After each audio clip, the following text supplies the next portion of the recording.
नमस्कार दोस्तों, welcome to True Trader community. तो कैसे हैं आप सब? तो आखिरकार बजट 2025 इज़ हेयर। और आज यदि हम लोग देखें तो आपको मैंने ये कहा था, पिछले 2 दिन से कह रहा हूँ कि अभी बाज़ार को जितना अवॉइड कर सको, इवेंट पास हो जाने दो और उसके बाद कुछ ओपिनियन बनाओ तो ज़्यादा बेटर रहेगा। बिकॉज आप देख सकते हो, यदि हम लोग 5 मिनट के चार्ट पर भी चले तो कितने बड़े बड़े शैडोज़ और कितना बड़ा मूवमेंट्स बाज़ार में आपको देखने को मिला है। और यदि नेट नेट इफेक्ट में बात करूं डेली बेसिस पे, तो डेली बेसिस पे आप देख सकते हो कि बजट देखा जाए तो एक नो इवेंट वाला मतलब एक तरीके से पास हुआ। मतलब यहाँ पर उसका कुछ बड़ा इम्पैक्ट नहीं पड़ा, सिर्फ एक वोलेटिलिटी देखने को मिली, अच्छा खासा शैडोज़ देखने को मिला। लेकिन net net effect daily basis पे जो क्लोजिंग हमें मिली है वो 26 पॉइंट्स के नुकसान के साथ मिली है। मतलब एक फ्लैट क्लोजिंग हमें देखने को मिली। अब एक्चुअल में हुआ क्या, थोड़ा सा हम लोग आज बजट के बारे में डिस्कशन करते हैं। तो सबसे पहले यदि मैं बात करूं तो सरकार का इंपॉर्टेंट सबसे बड़ा अनाउंसमेंट क्या था, वो था आपका इनकम टैक्स रिलीफ। अब इनकम टैक्स रिलीफ जिस तरीके से आया है, यहाँ पर सबसे इंपॉर्टेंट चीज़ ये है कि यदि मैं आपको पहले टैक्स स्लैब्स बता दूं तो 0 से लेकर के 4 लाख तक आपका जो इनकम टैक्स है वो नील है। उसके बाद 4 से लेकर के 8 लाख यदि आपकी इनकम है तो आपका जो टैक्स लगेगा वो 5% लगेगा। फिर आपका 8 से लेकर के 12 लाख तक का यदि आपका इनकम है तो 10% है। उसके बाद 12 से लेकर के 16 लाख यदि आपका इनकम है तो 15% है। फिर उसके बाद 16 से लेकर के 20 लाख यदि आपकी इनकम है तो यहाँ पर आपका वो 20% हो जाता है। और उसके बाद यदि मैं इसको थोड़ा कंटिन्यू करूँ, जस्ट अ सेकेंड, इसको यदि मैं कंटिन्यू करूँ तो यहाँ पर आपका 20 लाख से लेकर के 24 लाख का, उस पर आपका 25% का टैक्स है। और फाइनली जो आपका टैक्स स्लैब आता है वो आता है मोर देन 24 लाख, जिस पे आपका 30% का टैक्सेशन है। तो अब इस पॉइंट पे यदि मैं बात करूँ तो सबसे इंपॉर्टेंट और सबसे अच्छा चीज़ यहाँ पर क्या हुआ है कि 12 लाख रुपए तक के इनकम पर जो टैक्स है वो उस पर गवर्नमेंट ने एक तरीके से नील टैक्स कर दिया है। चाहे वो टैक्स रिबेट हो, चाहे स्टैंडर्ड डिडक्शन हो। तो उस बेसिस पे यदि मैं बात करूँ तो यहाँ पर इनकम टैक्स, यहाँ पर मिडिल क्लास को बहुत बड़ा रिलीफ देखने को मिला है। उसके बाद यदि मैं बात करूं कि बजट चला कैसे, मतलब यानी कि बजट का जो फेजेस था, बजट का जो पॉइंटर्स था, वो किस ऑर्डर में आया, थोड़ा उसके बारे में डिस्कशन करते हैं। सबसे पहले सरकार ने फोकस करा है एग्री पर। तो यहाँ पर बहुत बड़ा फोकस एग्री पर किया गया है। यहाँ पर कई सारी नई योजनाएं लाई गई हैं। फिर उसमें यदि मैं बात करूँ, इससे रिलेटेड देखा जाए तो जितने भी एग्री स्टॉक्स हैं या फिर उससे रिलेटेड जैसे कावेरी सीड्स वगैरह हो गया, तो उसमें आपने बहुत अच्छा खासा मोमेंटम देखा होगा, राइट। फिर यदि मैं बात करूँ तो यहाँ पर नेक्स्ट फोकस किया गया था वुमेन पर, और वुमेन एम्पावरमेंट पर बहुत ज़्यादा फोकस किया गया था। और यहाँ पर कई सारे महिलाओं से रिलेटेड योजनाएं भी लाई गई। फिर उसके बाद यदि मैं बात करूँ तो नेक्स्ट बात हुई थी basically India to be a global hub for toy manufacturing. फिर उसके बाद बेसिकली देखा जाए तो टॉयज़ मैन्युफैक्चरिंग के बाद बात हुई थी एडुकेशन की। तो यहाँ पर एडुकेशन पे अच्छा खासा फोकस दिया जाएगा सरकार की तरफ से। और यहाँ पर एक चीज़ है, यहाँ पर बीच में मैं बोलना भूल गया, यहाँ पर एडिबल ऑयल्स, इस पर फोकस किया गया। और साथ ही साथ आपका जो लेदर इंडस्ट्री है, इस पर भी फोकस बढ़ाया गया सरकार की तरफ से। उसके बाद यदि मैं बात करूँ तो यहाँ पर आप एक चीज़ नोटिस यदि करो तो बहुत ज़्यादा यहाँ पर एफएमसीजी पर ध्यान दिया जा रहा है। इस वजह से यहाँ पर आपका जो एफएमसीजी स्टॉक्स है बहुत अच्छा खासा शूटअप किया था सैटरडे को।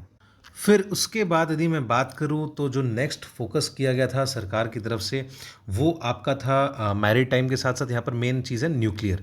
तो न्यूक्लियर एनर्जी या फिर न्यूक्लियर वेपन्स तो नहीं बोलना चाहिए, लेकिन न्यूक्लियर एनर्जी पे आपका सरकार पे ज़्यादा फोकस किया था। और उसके बाद यदि मैं बात करूं तो आपका उड़ान स्कीम के तहत और सिटीज़ को जोड़ा जाएगा, यहाँ पर उसमें ये भी घोषणा हुई थी। और नए एयरपोर्ट बनाए जाएंगे बिहार में। उसके बाद यदि मैं बात करूं तो 52 new tourist destinations to be developed. और वो चीज़ होगी स्टेट्स के कोलैबोरेशन के साथ, यानी कि स्टेट गवर्नमेंट्स के साथ मिलकर के सरकार 52 नए टूरिस्ट डेस्टिनेशंस को डेवलप करेंगे। उसके बाद यदि बात करें तो 20,000 करोड़ रुपए का इन्वेस्टमेंट किया जाएगा प्राइवेट सेक्टर के लिए रिसर्च एंड डेवलपमेंट में। अब यदि मैं नेक्स्ट बात करूं तो यहाँ पर एक्सपोर्ट्स को भी बूस्ट देने के लिए सरकार कुछ नए स्कीम्स लॉन्च करेगी। और उसके बाद यदि मैं बात करूं तो इंश्योरेंस सेक्टर के लिए 100% का एफडीआई लिमिट दिया गया है। तो उसकी वजह से भी आपको इंश्योरेंस स्टॉक्स में भी अच्छा खासा मोमेंटम देखने को मिला था। फिर आ जाता है रेंटल इनकम। तो रेंटल इनकम पर भी जो टीडीएस एग्जेम्पशन लिमिट है वो उसको बढ़ा करके 6 लाख कर दिया गया है, ठीक है।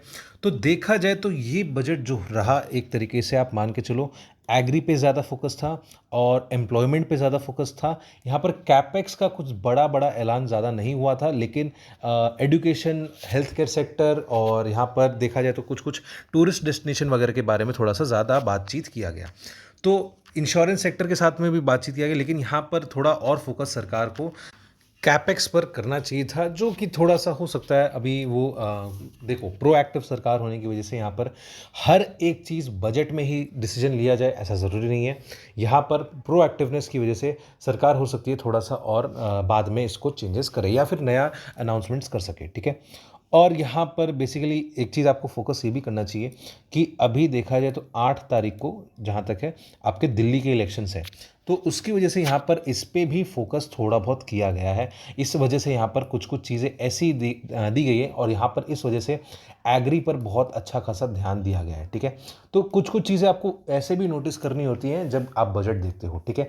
थोड़ा कभी कभार हल्का सा पॉलिटिकल मिक्स रहता है, पॉलिटिकल थोड़ा सा यहाँ पर इफेक्ट आता है, फिर उसके बाद थोड़ा फाइनेंशियल आता है और उसके बाद इकोनॉमी आती है। तो यहाँ पर तीनों का मिक्स मिला करके आपको बजट देखना होता है।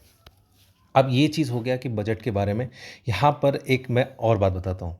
आधे लोगों ने बजट देखा होगा तो उनको समझ नहीं आया और आधे लोगों ने नहीं देखा होगा उनको ज़्यादा समझ आया, ऐसा हो सकता है। तो अभी क्योंकि बजट एक नॉन इवेंटफुल रहा, यहाँ पर देखा जाए तो बाज़ार से रिलेटेड उतना कुछ खास नहीं रहा है। इस वजह से यहाँ पर हम लोगों को वापस से हमारे टेक्निकल एनालिसिस पर आ जाना चाहिए। एक सिंपल सा, यदि मैं सेक्टर्स इन फोकस की यदि बात करूँ तो सबसे इंपॉर्टेंट आपका एक इंश्योरेंस हो जाता है कि यहाँ पर इंश्योरेंस सेक्टर में थोड़ा सा पॉजिटिविटी देखने को मिलेगी। फिर सबसे इंपॉर्टेंट आपका एफएमसीजी आ जाता है, एफएमसीजी बहुत अच्छा चल सकता है। उसके बाद यदि मैं बात करता हूँ तो आपका ऑटो सेक्टर, यहाँ पर भी थोड़ा मजबूती देखने को मिल सकता है। तो यहाँ पर नेक्स्ट यदि मैं बात करूँ तो हो सकता है कि टेक्सटाइल सेक्टर पे भी थोड़ा सा फोकस सरकार का बने। तो ये मेन 4 सेक्टर्स आप देख सकते हो जो अभी बजट से रिलेटेड यदि मैं बात करूँ चल सकते हैं, ठीक है। एक और सेक्टर यहाँ पर हम लोग लिख सकते हैं, वो है एग्री सेक्टर। तो यहाँ पर इस वजह से देखा जाए तो ये सारे सेक्टर्स और सेक्टर्स इन फोकस हो जाते हैं बाजार से रिलेटेड। अब हम लोग चलते हैं हमारे मार्केट्स पर। तो सबसे पहले मैं यदि निफ्टी की बात करूं तो क्योंकि इवेंट ऑलरेडी निकल चुका है, मोमेंटम अब देखा जाए तो बाजार में अब पॉजिटिव बन सकता है, बिकॉज यहाँ पर निफ्टी का जो करेक्शन है कई सारी चीज़ें निकल चुकी हैं। यहाँ पर अब नीचे की साइड में यदि मैं बात करूँ तो सपोर्ट कहाँ पर बना हुआ है। यदि मैं वीकली एनालिसिस देखूँ तो सपोर्ट आपका लगभग इस पॉइंट के आसपास का बना हुआ है और ये आ जाता है लगभग आपका 23,350। ये पहला सपोर्ट बनेगा। इसके नीचे यदि मान लो निफ्टी जाता भी है तो इन दैट केस आपका नेक्स्ट जो सपोर्ट बनेगा वो 23,150 के आसपास बनेगा। अब यहाँ पर एक चीज़ आप ये भी बोल सकते हो कि हो सकता है ये 23,250 से भी एक सपोर्ट ले सकता है और यहाँ पर रेंज बन जाती है अगेन 23,150 तक की, ठीक है। अब कुछ और यदि ज़्यादा खराब होना हुआ तो सीधे सीधे आप 22,950 मान के चलो। यदि ये लेवल टूटता है तब जाकर के आपका 22,950 बनता है। ऊपर की मैं बात कर लेता हूं तो क्योंकि निफ्टी अपना 23,600 का लेवल आपको मैंने बताया था कि क्रॉस कर सकता है, फिर 23,675 तक यहाँ पर रेजिस्टेंस फेस कर सकता है। उसके बाद यदि मैं मान के चलता हूँ कि निफ्टी जो है ऑब्वियस सी बात है अपना 200 डेमा तो तोड़ेगा ही ऊपर में, यानी कि 23,620 के आसपास मान के चलो। इसके ऊपर यदि मान लो निफ्टी निकलता है तो यहाँ पर आपका जो नेक्स्ट रेजिस्टेंस देखने को मिलेगा वो है 23,900 के आसपास मान के चलो। और ऐसा भी हो सकता है कि वो 24,000 तक भी आ जाए, तो वो एक अपने देखेंगे यहाँ पर अपने लिख के रख सकते हैं कि इस हफ्ते आपका निफ्टी 24,000 जा सकता है। तो ये हो गया आपका पूरा का पूरा वीकली रेंज इस हफ्ते के लिए। तो आप चाहो तो वीडियो को पॉज करके नोट डाउन कर सकते हो। अब हम लोग चलते हैं इसके डेली रेंज पर, यानी कि मंडे के पर्टिकुलर सेशन में यदि हम लोग बात करें तो निफ्टी में कैसा रह सकता है माहौल। अब यदि 15 मिनट के चार्ट पर चलते हैं और यहाँ पर देखते हैं तो देखा जाए तो क्योंकि बजट वाला सेशन बहुत ज़्यादा मोमेंटम हद से ज़्यादा था, यहाँ पर फिर भी देखा जाए तो बजट में एक चीज़ क्या देखने को मिल सकती है।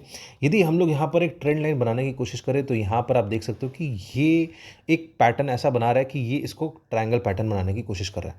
यहाँ से अपने स्टार्ट कर सकते हैं और यहाँ पर एक कंप्लीट कर सकते हैं। हो सकता है कि आपका थोड़ा सा नीचे का मोमेंटम हमें निफ्टी में देखने को मिले और ये इस पॉइंट के आसपास से सपोर्ट ले। ये पॉइंट आ जाता है लगभग आपका 23,350 23,400 के बीच में। तो डाउन साइड कहाँ तक हो गया दोस्तों, सपोर्ट हो गया 23,000 400 ये पहला सपोर्ट है, इसके नीचे यदि जाता है तो 23,350 आ जाता है।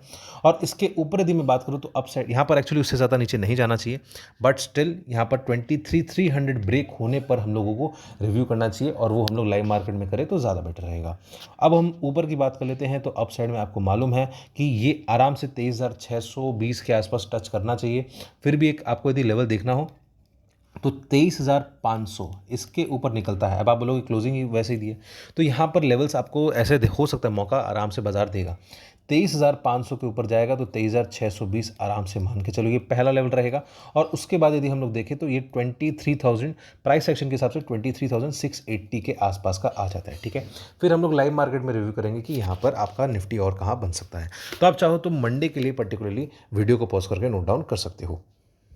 ऐसे ही इनसाइट्स यदि आपको चाहिए और आप हमसे लाइव मार्केट में जुड़ना चाहते हैं तो आप डाउनलोड करें ट्रू ट्रेडर ऐप, जहां पर हम लोग आपको बेसिक से लेकर एडवांस सिखाते हैं और साथ ही साथ हम लोग आपको लाइव मार्केट में अपडेट्स भी देते हैं, ट्रेडिंग जर्नल जैसी कई सारी फीचर्स भी देते हैं। तो जरूर चेकआउट करिए ट्रू ट्रेडर ऐप को। अब नेक्स्ट हम लोग चलते हैं हमारे बैंक निफ्टी के एनालिसिस पर। तो बैंक निफ्टी की यदि मैं बात करूं तो यहाँ पर चलिए देखते हैं कि बैंक निफ्टी में कैसा रह सकता है। अगेन यहाँ पर मोमेंटम बहुत ज़्यादा था, अप साइड और डाउन साइड बहुत ज़्यादा ही मोमेंटम था। यहाँ पर फिलहाल देखा जाए तो बैंक निफ्टी भी अपना एक हायर बॉटम्स बार बार बनाया जा रहा है, तो बैंक निफ्टी एक मजबूती दिखा तो रहा है। अब यदि मैं सपोर्ट की बात करूँ तो यहाँ पर बैंक निफ्टी सपोर्ट कहाँ पर ले सकता है, लगभग यदि मान के चलो बैंक निफ्टी का जिस हिसाब से भाव है यहाँ पर उसका क्लोजिंग है 49,506 का और इसने सपोर्ट लिया था 48,925 का। यानी कि इस बार यदि मान के चलो 48,900 यदि बैंक निफ्टी नीचे में ब्रेक करता है तो इन दैट केस हम लोग क्या मानेंगे कि बैंक निफ्टी और नीचे जा सकता है और उसके बाद सीधे आपका 48,500 पहला सपोर्ट है और उसके बाद 48,000 के मतलब ये जो साइकोलॉजिकल मार्क है ये आपका दूसरा सपोर्ट बनेगा। चांसेस क्या है, चांसेस ये है कि इतना ज़्यादा नीचे नहीं जाना चाहिए।